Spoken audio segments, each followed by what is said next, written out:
Cara a cara, continuamos platicando con Alberto Orozco Ochoa, director del Instituto Metropolitano de Planeación de la Zona Metropolitana de Guadalajara. Alberto, entonces, a ver, uno de los grandes retos y que va de la mano con el tema de seguridad también es cómo consigues que se vuelva a poblar lo que es el centro de Guadalajara.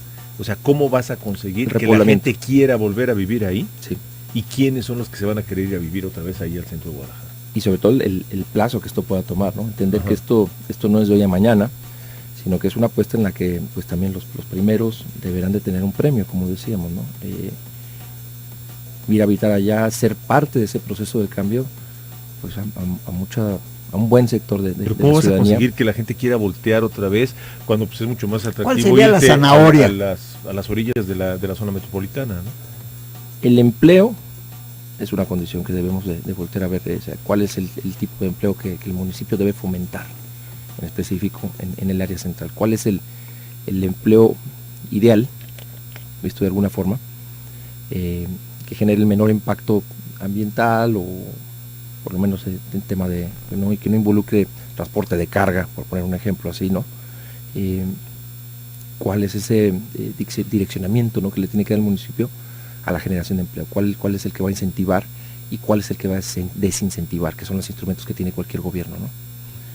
Eso creo que ya hay un lineamiento muy claro en cuanto a la apuesta de la ciudad creativa digital, ¿no? Le apuesta a una ciudad, una cultura de conocimiento, ¿no? Generar una metrópoli que le apuesta al conocimiento, creo yo que es futurearle a bien.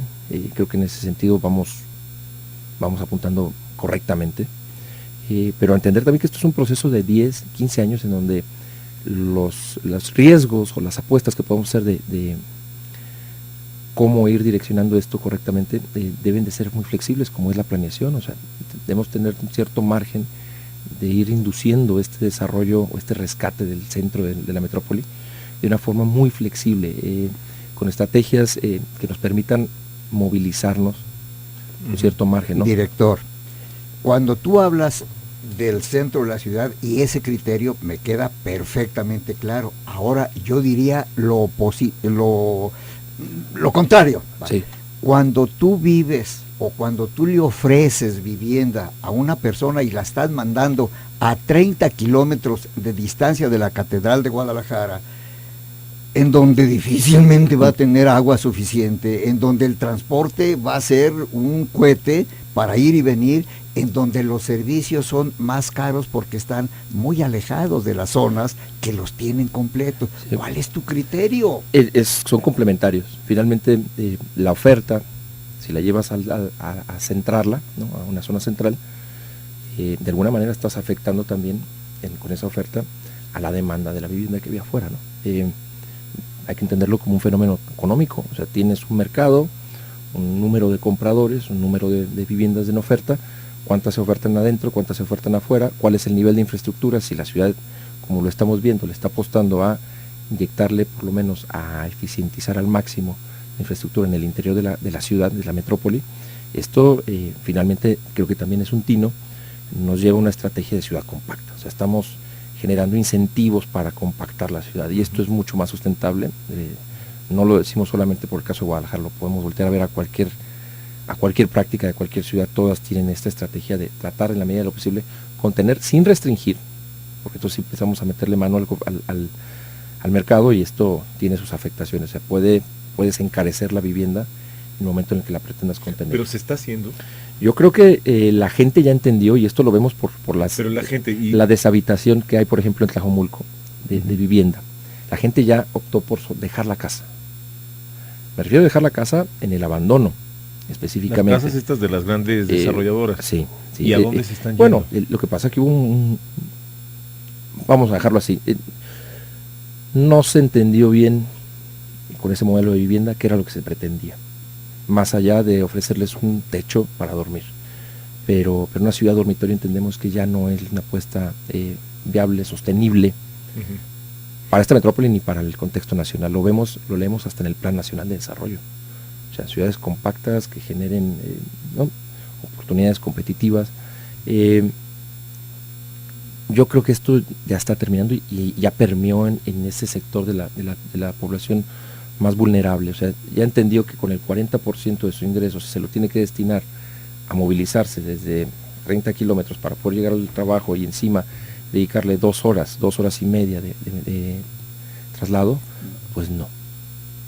Entonces, esto no quiere decir que no debamos de prever o atender el paradigma de la expansión urbana, que esto no lo vamos a quitar.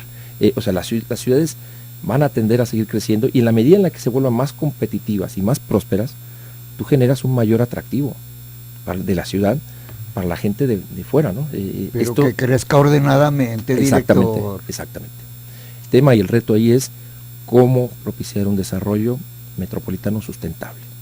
Y lo digo metropolitano, no solamente urbano.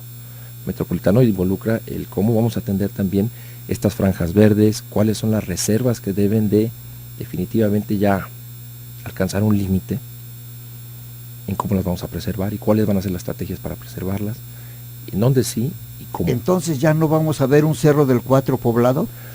Pues está prácticamente poblado, esa es la realidad, ¿no?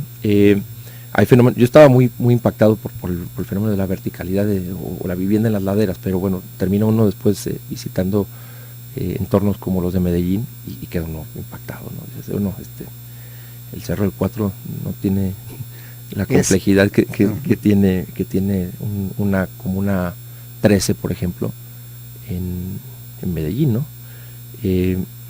Todo es muy relativo. Dinos 3 puntos esenciales del programa de desarrollo metropolitano que está en proceso. El tema del desarrollo metropolitano, creo que tenemos que cuidar, en principio, que sea un plan de todos. O sea, a direccionar la ciudad, o como vayamos a direccionar la ciudad, tenemos que ir muy claros como metrópoli, y tiene que ser un proyecto que quede de alguna manera apropiado en la ciudadanía. Y esto nos obligará obviamente a seguir un proceso de consultas. La ley de coordinación y en específico el Código Urbano nos establecen los mínimos, ¿no? En estudio socioeconómico, movilidad urbana, medio ambiente, pero yo creo que hay otros temas como la educación, como el tema de cultura y recreación. Esta ciudad tiene un gran activo, por lo menos en tema de cultura, promoción de cultura. Sería necesario también involucrar todos esos atractivos, todas esas ventajas comparativas de la ciudad e integrarlas, ¿no?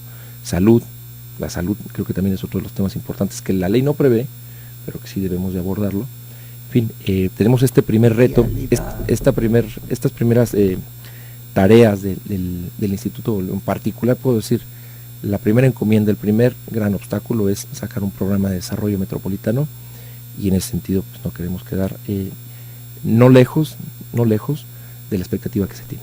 ¿Cuándo terminas ese documento? Bueno, el primer reto es montar la oficina. Estamos en el proceso de ¿Qué tienes, mes y medio, 2 meses? Un mes y medio, 2 meses, en el que elaboramos el presupuesto. Ajá. Trabajamos el presupuesto, y obviamente entonces ya con el nombramiento pues sí tenía ya la posibilidad de empezar a entrevistar perfiles para la integración del equipo. Antes no lo había hecho. ¿Y cómo vas? Bien, en ese sentido yo ya entregué la propuesta desde principios del mes de abril. Entregué las carpetas a la Junta de Coordinación. Estoy a la espera obviamente de que sesione la Junta de Gobierno del Instituto. Estamos a la espera también de que nos desocupen el espacio donde estaremos instalados. ¿Dónde? Es en el actual edificio donde todavía labora la auditoría del Estado. El edificio. Bueno, se van al nuevo y nos dejan el viejo. Bueno, no pasa nada. ¿Y el consejo? Lo bueno es que nosotros no dependemos de la pero instalación. Que se vayan todos. El consejo, bueno, Alberto. El consejo ciudadano, conforme a la ley, obviamente yo he sido muy respetuoso y sí me interesa que tenga un proceso tal cual conforme lo leí en las bases, por lo menos que publicaron algunos municipios. Qué bonitas, ¿verdad? Pues suenan bien. Son verdaderamente de primerísimo mundo. No, pero aquí lo interesante es, cualquier persona puede ser candidato a ser... Para mediados ¿Cualquier persona puede ser candidato a ser consejero? Sí. ¿Qué necesita hacer? El respaldo, por lo menos, lo dice muy claro la ley, debe tener el respaldo de alguna asociación vecinal, o civil, gremial, o sea, pero se vale por lo menos algunos municipios dicen... Autoridad moral, ¿quién va a medir eso? Yo creo que esa es tarea no de los presidentes municipales, de los ayuntamientos. Y esos son cuerpos, de alguna manera, que ya vienen con un proceso de democratización, ¿no? La forma como fueron elegidos les dan da esa vestimenta, les otorga, ¿no?, esa responsabilidad de decidir por la ciudadanía. Entonces, creo que fue sano, por lo que respecta al estatuto, involucrar a los municipios y no exclusivamente a los presidentes municipales en la selección de los ciudadanos. Yo tengo, pues, la verdad es que grandes expectativas, porque digo, bueno, a mí me conviene que me acompañen los mejores o tal vez los más reconocidos ciudadanos de esta ciudad.